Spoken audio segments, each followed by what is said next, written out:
For today's video guys, ito ang buhay construction worker.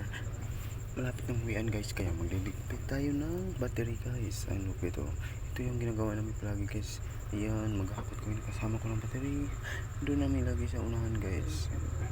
Dahil baka mawala. Ayan, masaya yata ang kasama ko guys. Kaya napilitan siyang sumaya. Ayan, maghahakot ang naman ng bida guys. Sobrang bigat ng battery guys. At ang laki pa. Grabe. Ayan, pinapasan na ng bida yung battery guys. Laban lang sa buhay. Yan ang buhay, mahirap guys. Laban tayo.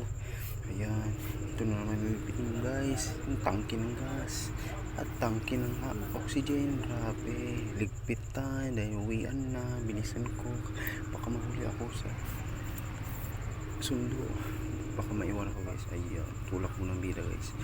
Ayan, pinaglaruan ko yung tangke ng gas guys. Ayan, ayan, ligpit na ng bida guys. Walang may isa ngayon guys. Wala yung kasama ko, kaya ligpit muna tayo.